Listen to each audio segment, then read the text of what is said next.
Assalamualaikum warahmatullahi wabarakatuh. Kami dari kelompok 5 akan menjelaskan materi tentang ketahanan nasional, bela negara, dan otonomi daerah. Sebelum kami menyampaikan materi yang akan kami bahas, saya akan memperkenalkan kelompok 5 yang terdiri dari saya sendiri, Tia Novianti, Ibnu Ruslan, Robi Ahlan, Nur Apipah, Deni Saputro, dan Andar Tahal. Nah, berkenan dengan materi yang akan kami bahas, perlu diketahui Indonesia adalah negara yang memiliki potensi sumber daya alam maupun sumber daya manusia yang tinggi sehingga tidak luput dari ancaman baik dari luar maupun dari dalam. Ancaman-ancaman tersebut membawa pengaruh buruk bagi perkembangan prinsip-prinsip ketahanan nasional sehingga Indonesia sangat membutuhkan peran serta warga negaranya agar senantiasa memiliki semangat dan kewaspadaan serta kesadaran untuk meningkatkan kualitas dalam upaya bela negara. Dalam upaya bela negara, diperlukan pemahaman mengenai konsep-konsep pertahanan nasional dan bentuk-bentuk bela negara sehingga diperoleh pencapaian optimal. Nah, di samping itu, untuk meningkatkan kesejahteraan masyarakat, pemerintah membuat suatu kebijakan untuk daerah, yaitu diberi wewenang mengatur dan mengurus kepentingan daerah itu sendiri yang dikenal dengan otonomi daerah. Pelaksanaan otonomi daerah yang menitikberatkan pada daerah kabupaten dan kota dimulai dengan adanya penyerahan sejumlah kewenangan dari pemerintah pusat ke pemerintahan daerah dalam rangka desentralisasi untuk melancarkan dan menjamin perkembangan serta pembangunan daerah. Untuk lebih jelasnya, mari kita simak uraian yang akan disampaikan oleh teman-teman mengenai ketahanan nasional, bela negara, dan otonomi daerah. Assalamualaikum warahmatullahi wabarakatuh. Perkenalkan, nama saya Nur Apipah.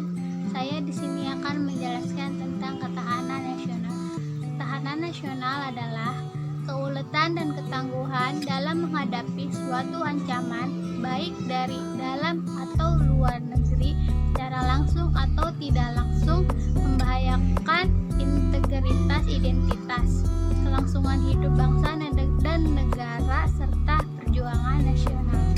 Ya, ada fungsi dari ketahanan nasional. Yang pertama yaitu daya tangkal. Yang kedua, pengarahan bagi pengembangan potensi kekuatan bangsa dalam bidang ideologi.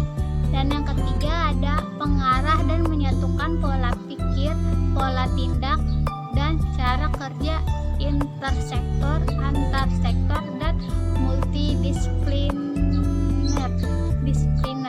Ya, ada sifat dari ketahanan nasional. Yang pertama, mandiri, yaitu ketahanan nasional yang bersifat percaya pada kemampuan dan kekuatan sendiri dengan keuletan dan ketangguhan yang mengandung prinsip tidak mudah menyerah serta bertumpu pada identitas.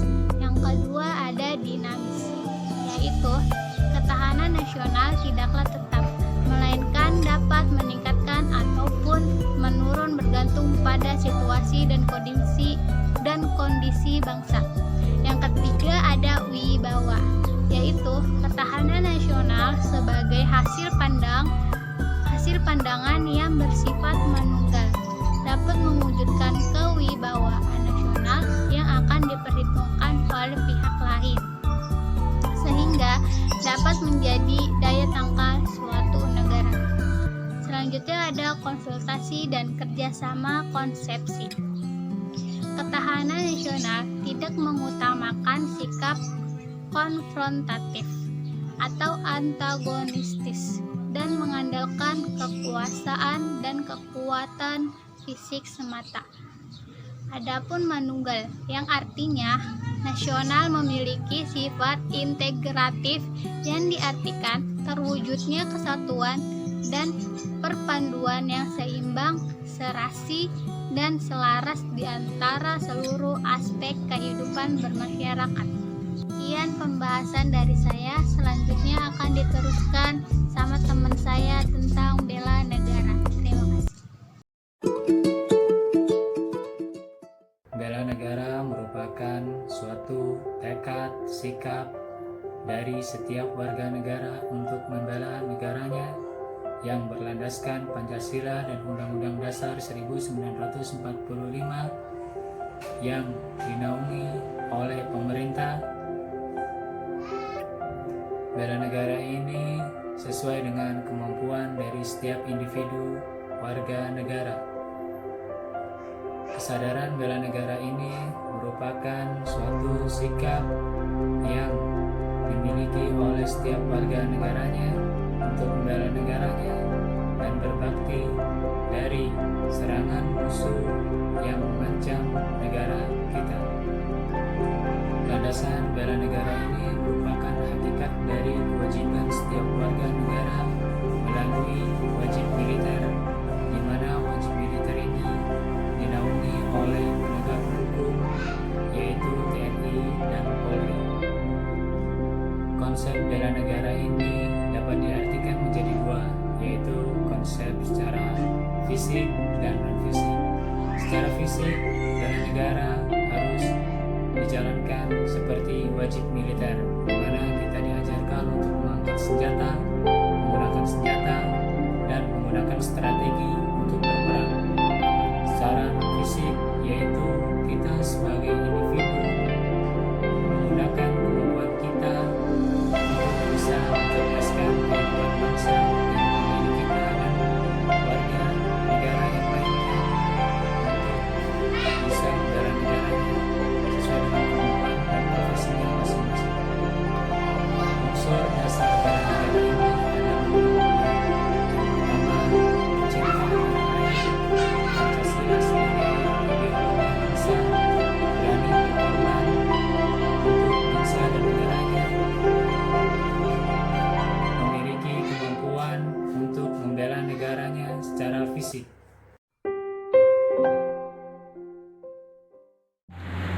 Sebagai warga negara Indonesia, kita bisa mengimplementasikan sikap bela negara kita, contohnya di lingkungan pendidikan, melakukan kegiatan pendidikan formal dan melakukan kegiatan di luar sekolah seperti mengikuti kegiatan kewarganegaraan, kegiatan PMR, kegiatan pramuka, kegiatan paskibra dan lain sebagainya.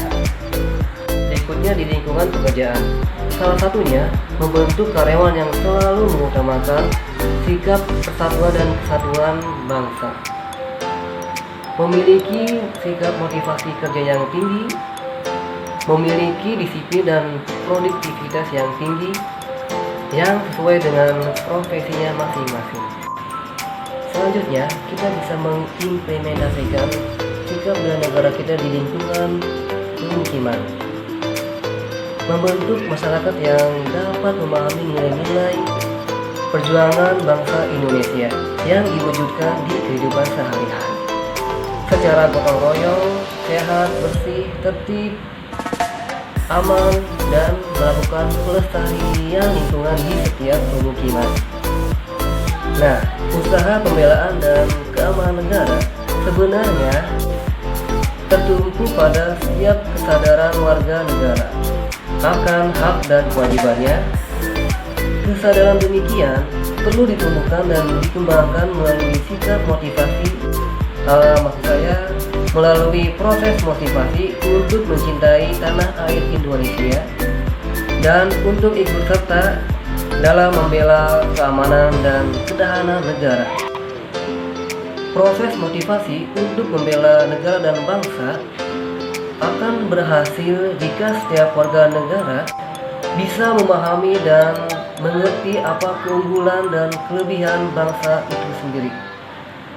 Di samping itu, di setiap warga negara hendaknya juga memahami kemungkinan segala macam ancaman terhadap eksistensi bangsa, negara, dan negara Indonesia.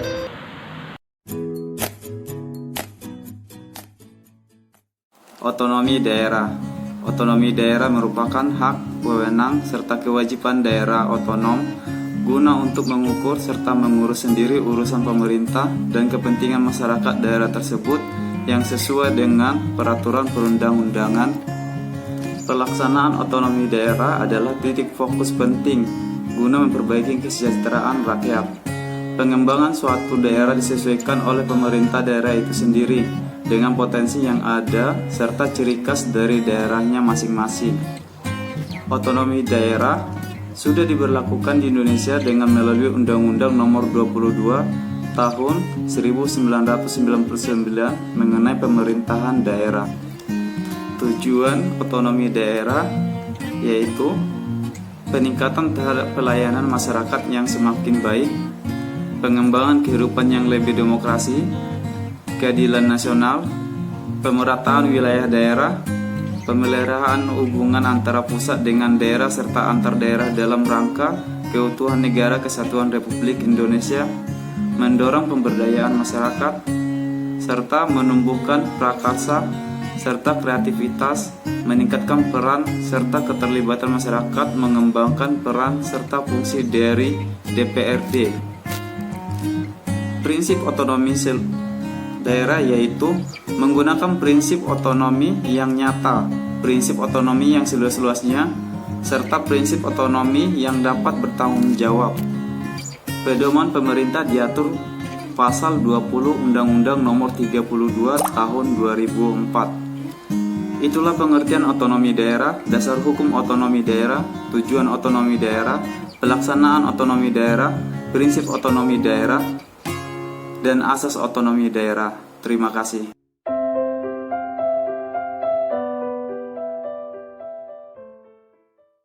Ya, itulah penjelasan yang disampaikan oleh teman-teman kami semua.